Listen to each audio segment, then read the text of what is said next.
Welcome to Legal 123s with ByrdAdatto. Legal issues simplified through real client stories and real-world experiences. Creating simplicity in 3, 2, 1. Welcome back to another episode of the Legal 123s with ByrdAdatto. I'm your host, ByrdAdatto, with my co-host, Michael Byrd. As a business and healthcare law firm, we meet a lot of interesting people and hear their amazing stories. This season's theme is unintended consequences. Sometimes a seemingly minor decision can lead to unexpected and far-reaching outcomes. All right, Michael, before I guess we jump into today's unexpected/unintended consequences story, what do you got for us today? I'm going to start with a question, Brad. A little hard-hitting here. Okay, ready. Do you think you're a good fundraiser? I like to think so, but I'm guessing you're about to tell me that I'm not. Well, that's obvious, but not because of why you think. I just would say that naturally. Obviously. But I actually have something more impressive no matter how good you are. I found someone better. Have you heard about Carson King? Carson King. I'm not aware of who Carson King is, but I like his last name. It has some like real royal flavor to it. So Carson King was an Iowa State student who went to an Iowa football game. This is last fall, 2024. Got it. And he had ESPN Game Day was there, and so he decided to have a sign. You've seen all the signs when they do ESPN Game Day. He had his sign that said, "Busch Light supply needs replenished," and had his Venmo handle on there. Yeah, I'm surprised that he was trying to get some of that lower-end beer for his call to action. But then again, I was a college student, and if memory kind of serves me correctly, if I can still remember college, Busch Light Tall Boys were pretty cheap if I remember buying those in college. Yeah, maybe he didn't want to be too presumptuous since he was asking for free beer. Yeah, I don't know. Well, it is replenishing his beer. But he was, meant to be a joke. He was, throwing it out there, getting on TV. But within a few hours at the game, he noticed that his Venmo account had several $100s in it. Okay, so that's kind of nice. He could buy maybe a few beers for his friends. Yeah, and except it kept rolling. And by Tuesday, after that Saturday game, he had raised $20,000. So, yes, buying beers for the friends was never, ever going to be a problem for the rest of his life. That's incredible. $20K. How, I guess, besides beer, where did he spend all his money? Well, so here's a little context or backstory. Are you familiar with the Children's Hospital that's kind of connected to the Iowa football stadium? No. This is the first I'm hearing about it, but I'd love to learn more. So, and I've actually seen this before on videos, but there's a cool tradition at Iowa home games where the fans do the, quote, Iowa wave, and the whole stadium turns and waves to the children who are in the pediatric hospital, and they're able to watch the games from the windows in whatever hospital wing they're in. Well, that's really cool that the kids can see the games from the windows. The fans are acknowledging them. However, I don't think you still answered my question. What did he do with the money? Young Carson bought a case of beer and then donated the rest to the Children's Hospital connected to the stadium. Okay, well, I will not ask what you would have done in college with that kind of money, but King sounds like actually a really good kid. I think the adult version of me would have done something similar, but I don't know if college me would have. Yeah. So I'm pretty impressed with him. But it gets better, Brad. The story went viral.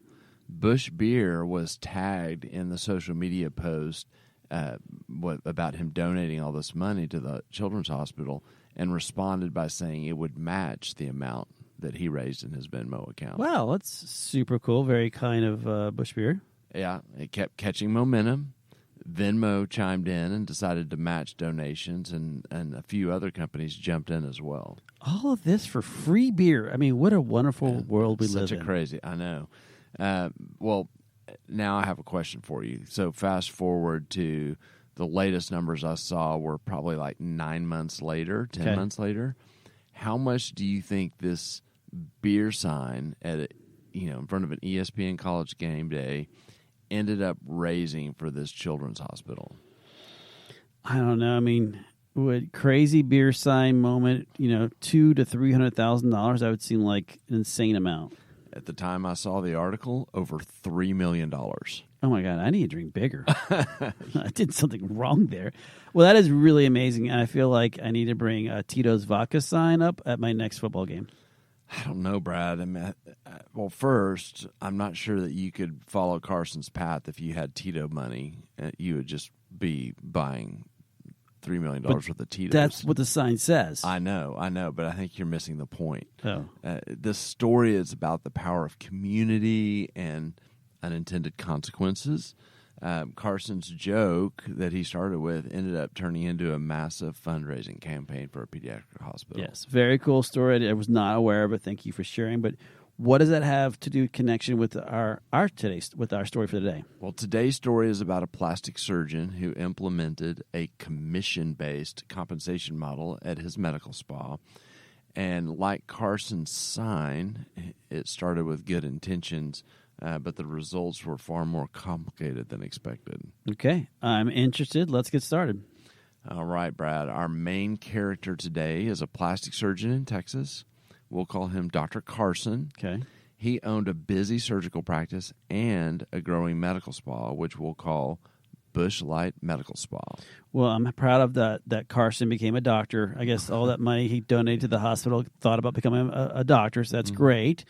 But for the audience members, as you notice, Michael brought in Busch Light Medical Spa and Carson from the earlier story. Yes, and Busch Light Medical Spa had two providers who treated patients, Nurse King and Miss Venmo.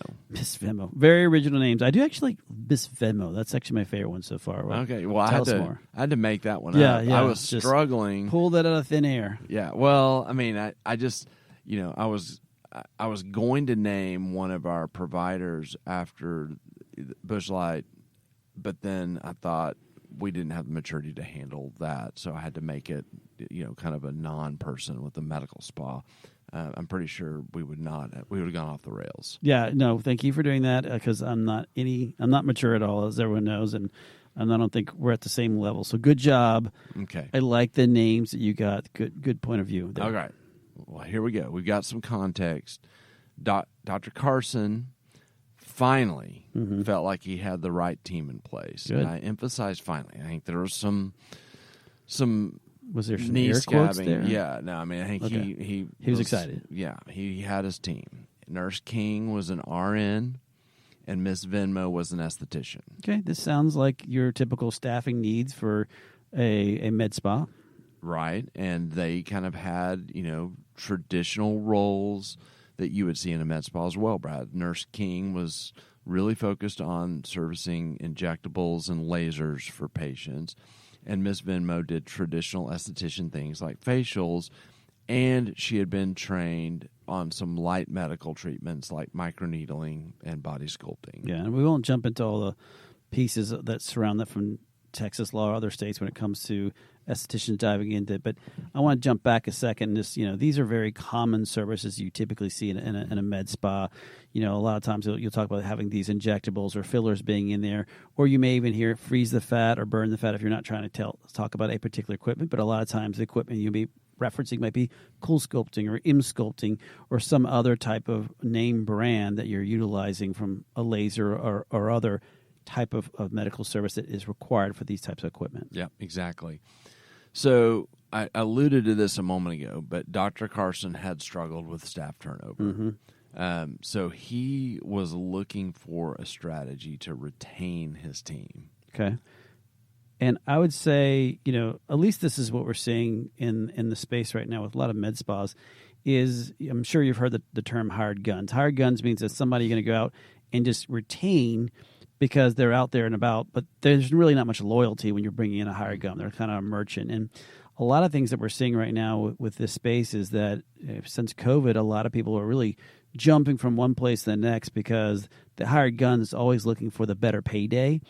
And so you can train someone up, but in reality, keeping them has been very hard on a lot of our clients since COVID because everyone's constantly shifting to the next place because they're acting more like hired guns than anything else. Yeah, and it's fascinating, too, is that, after this, after COVID was, kind of the big wave of private equity acquisition of med spas, and you would hear that they were going to come to the rescue because they were going to provide, kind of all this things like employee retention and all that stuff, and they're struggling with the same thing. And like an employee retention policy.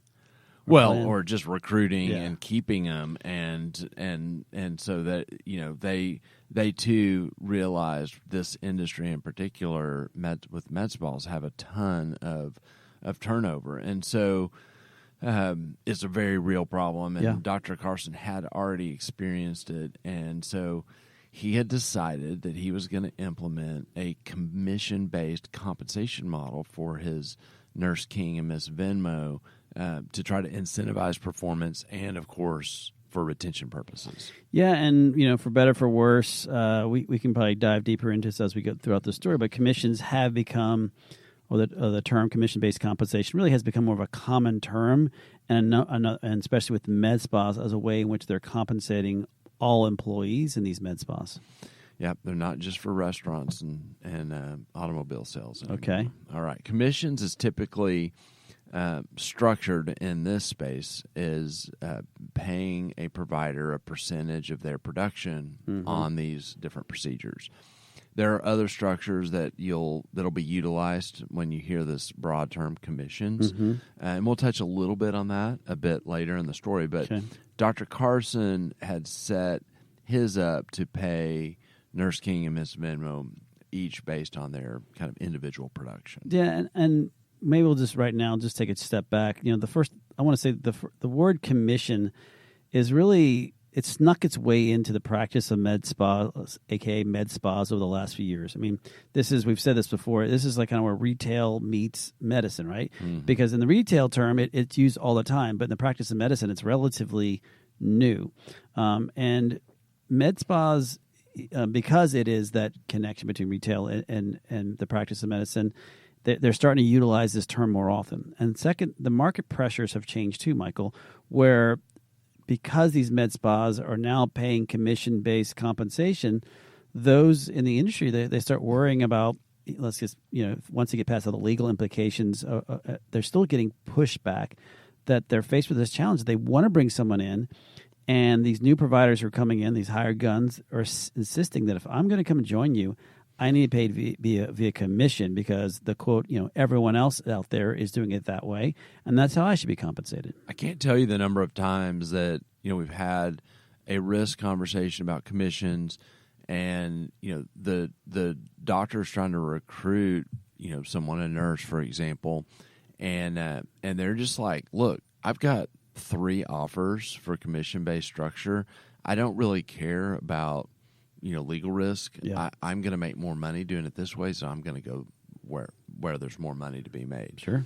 But kind of jumping back into our story, and he had implemented this. This is, of course, before we had been working with them, and so this is all kind of a build-up. But when they first started, with this structure, it worked amazingly, actually. I mean, Dr. Carson was thrilled because revenue skyrocketed. Both of these, new employees, Nurse King and Ms. Venmo, were just, blowing up and really, working hard and generating a lot of revenues. Well, that's great. I'm glad to hear it's a good start for this med spa that the revenue skyrocket.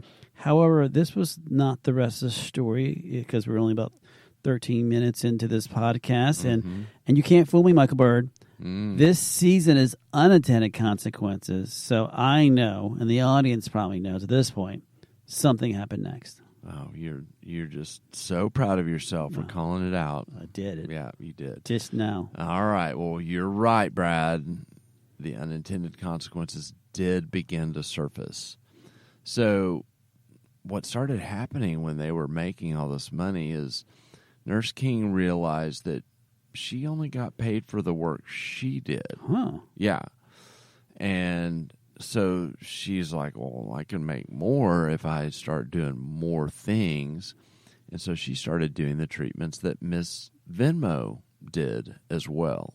Okay. We're starting to see a little shift in thinking here from Nurse King, but hopefully whatever services she was providing, she was trained on those treatments that all of a sudden this Nurse King was providing. So, okay, got it. Yeah, she was trained. Okay. And so Now Nurse King could do anything, or was offering to do anything and everything there.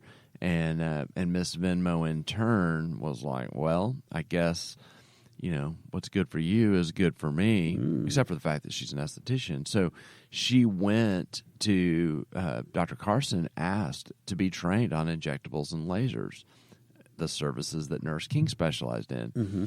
And Dr. King agreed because he was so happy with how the performance of this medical spa was going, and he wanted to keep this positive momentum. Yeah, and I think it was Dr. Carson was agreed that Nurse King could do that. Is what I'm hearing. Did I miss match? No worries, I got it, and the audience will get it since I helped them. Yes, yeah. That's a problem though. It sounds like they became competitors under the same roof, or they're all trying to do the exact same services to get paid commissions. That's exactly what happened. And I'm guessing that this might be a point where some of the unintended consequences comes into today's story. Way to pay attention, Brad. Yes. The culture at Busch Light Medical Spa shifted from collaboration to competition. Yeah, and this really starts sounding like the issues we talked about just a second ago about all of a sudden they're becoming hired guns, right? Because this commission model is now, it's motivating them to work harder, but it's motivating them in the sense of like every person that comes through, they want to silo them into their little world so that they can continue seeing that patient, and they can do anything that esthetician does. And the esthetician says, I can do anything that RN can do, which then obviously in a culture where you said collaboration, where typically you'd want people to talk to each other about best practices and ways to do stuff. Now you're building these turf wars will come because each person's really kind of trying to control their territory. Right. Yeah. Dr. Carson did not anticipate that the compensation system would undermine the team dynamic. And so eventually he called us for help. Okay, so he calls us for help. And did you say that we needed vodka or anything of that sort for the help? Or I did not. You didn't have like a sign that said Venmo Brad vodka? No, but okay. I'll keep that in mind next time. So what did he want you to do then, besides not Venmoing him money or me for vodka? He wanted to redesign or fix the compensation system to align and encourage collaboration. Actually, that makes a lot more sense than what I had said. So, Kennedy, you can just scratch anything I said ahead of that. It's that actually she automatically does that. Oh, she does. Good, thank goodness. Well, hopefully, we were able to identify some of the restrictions out there relating to commissions in the medical practice, and probably give them some guidance throughout this process. Well, way to put the pressure on me to have flagged it. Well, it is a podcast. It already happened? Yeah. So you can't correct it now. Okay. All right. Well, let's go into commercial, and on the other side, find out if I did flag it, talk about the legal implications to commission models, and find out what happened with Dr. Carson and the Busch Light Medical Spa. Many business owners use legal counsel as a last resort rather than as a proactive tool that can further their success. Why? For most, it's the fear of unknown legal costs. ByrdAdatto's Access Plus program makes it possible for you to get the ongoing legal assistance you need for one predictable monthly fee. That gives you unlimited phone and email access to the legal team, so you can receive feedback on legal concerns as they arise. Access Plus, a smarter, simpler way to access legal services. Find out more. Visit ByrdAdatto.com today. Welcome back to Legal 123s with ByrdAdatto. I'm your host, ByrdAdatto, with my co-host, Michael Byrd. Now, Michael, for those who don't know, this season our theme is unintended consequences. And Michael, you just told us a really interesting story about unintended consequences for Dr. Carson's commission model. Maybe you can give the audience a quick recap. Yeah, and I might need your help again since I missed a name in the beginning. But so we have Dr. Carson, yes, who's a surgeon and owns a medical spa, Busch Light Medical Spa, and he had some turnover issues and finally found a team he really liked. Mm-hmm. He had Nurse King and Miss Venmo, the esthetician, and he had, as a strategy, decided to implement the commission model.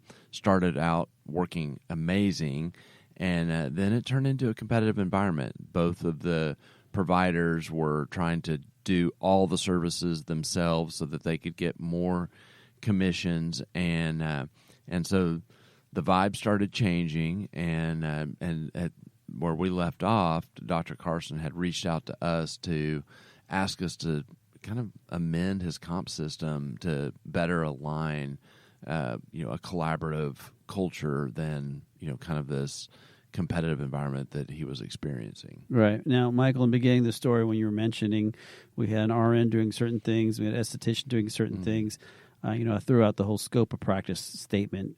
So let's get into, for our audience members not familiar, like understanding the scope of practice considerations of what should a nurse or an esthetician be doing, and should they really be doing the same things? Yeah, and it's important, too, because it can be misleading in a state like Texas where there is broad delegation ability. So if you think of it at a high level, there's kind of a bucket of states that will dictate very specifically who can perform by delegation medical treatments. And that's like California, New York, that will say basically RNs or higher can be delegated medical treatments. And if that were our story today, then Ms. Venmo would not have been able to do any of the stuff, even the stuff she was doing at the beginning, the microneedling and body sculpting. You have another bucket of states, which is like Texas, where the medical board puts the risk on the doctor from a standard of care perspective. They say, like, it's your license that's on the line, and so you have the responsibility to make sure the standard of care is being held, and so it's your responsibility to make sure anyone that's performing the treatments has the appropriate training, and it is relevant what license you have, but it's not. It can't, like an esthetician can be delegated medical treatments if the doctor believes that person, can maintain the standard of care with their training. It does start crossing over into that. Just because you can doesn't mean you should. When you get into things like injectables, where you really can, I tell a doctor to picture themselves standing before the board and trying to justify how someone who's had no formal anatomy training could be injecting a toxin into somebody's face. Right. And so, there is a definite it's very blurry when you get into a state like Texas. It's not just what you can do, but what you should be doing. Yeah, and some ways of looking at that, Michael, is that the more invasive the procedure is, the more concern as a physician you should have about pausing and making sure, are you, the doctor, being consistent with the standard of care? Do you really understand the skill set that this individual has, and are you truly comfortable with them doing? And it's not just like that I can delegate to them, but have you actually supervised them to actually perform those services? So those are the things that you start worrying about, because if something goes wrong, as you said, that doctor is standing in front of the board trying to explain why this person did this procedure that really have any formal anatomy training. Yeah. And so, I touched on when Miss Venmo started doing injectables and lasers, those scope of practice risks. What was interesting is that there was also some business issues or business risks that started happening when Nurse King started doing the microneedling and the other treatments. And these are lower revenue treatments. And so she was not maximizing her time. I mean, she had only so many hours in a day. And what the practice started experiencing was that Nurse King's profitability started declining, because times that she could have been doing injectables, she might have been doing a lower impact service for a client. And so there was a business impact as well to Bush Light Medical. Yeah, that's a really good takeaway, and I'm assuming you did not figure that out. Somebody who was smarter than you made a point of that out to you. But Michael's point, which is so important, is just because a nurse is busy and there's money coming in doesn't mean that's a good utilization of her time and effort, especially with probably, as I'm assuming, they're paying the RN a lot more than they're paying the esthetician in general, either for commission-based or base salary or whatever it was. But now you have someone doing something that's much lower than their pay grade should be. And so that's the part where I think from our audience members just to kind of think about when you are utilizing individuals.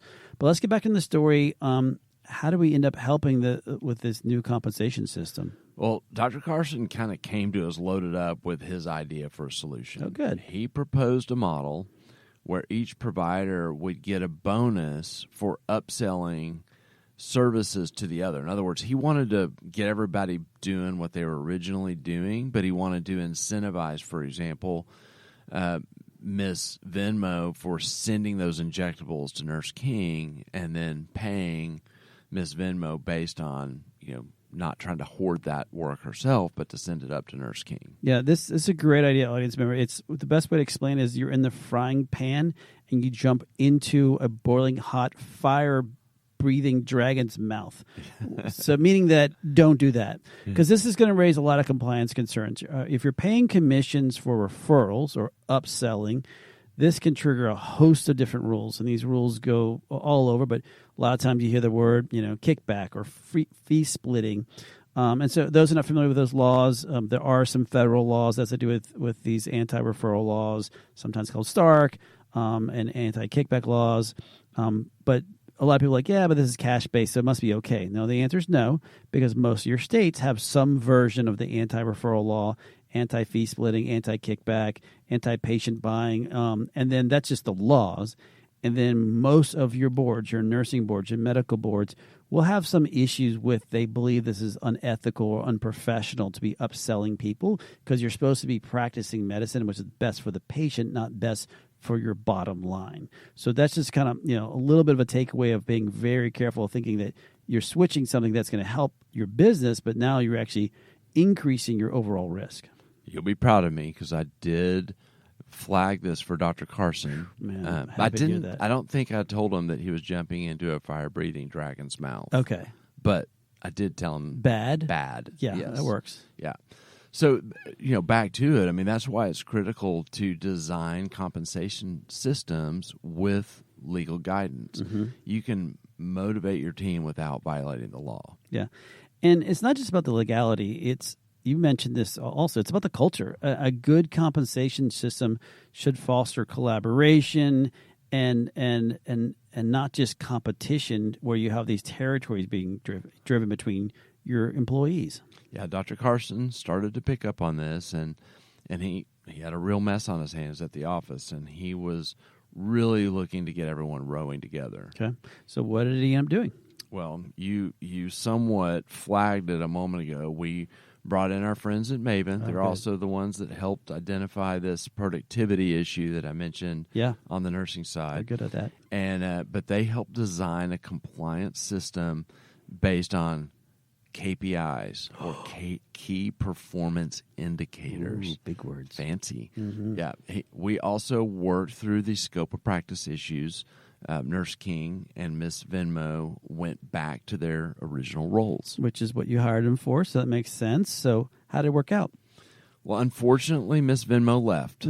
She wanted to continue doing the higher risk treatments and getting paid the commissions for doing those higher risk treatments. And so she went to find someone who was willing to take that risk and hire her to do it. But Nurse King turned around. She actually continued to be a high performer, but what she really started doing was becoming a team player under the new system, and it really set the practice with some positive momentum beyond the profitability. Like it had some foundational culture with this new comp system in the team. Yeah, and Michael, I think, just wrapping up real quick since we're almost out of time, this story really does demonstrate that keeping the right people in your medical practice is important, but understanding the regulatory risk that comes with paying commissions. Like I said, we have federal and state and local board rules you have to worry about.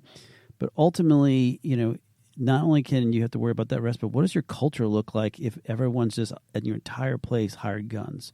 And to be clear, audience members, we're not saying don't do commissions. We're just saying that before you do it, you should pause and make sure, how does it work in your state, and what is the risk associated with that? But I think we're almost out of time, so I'd love your final thoughts here. Yeah, I mean, I would just add to that, that you can just kind of blanketly throw a commission structure out there, and it's kind of like throwing a sign up for free beer, and you may experience, an unexpected amount of profits coming in initially, but there are downsides to running a medical practice versus being a college student and trying to figure out what to do with that unexpected money. Yeah, you don't want to, unlike the college student who donated all that money to the hospital, you may be donating all that money to the medical boards because you did something wrong. Exactly.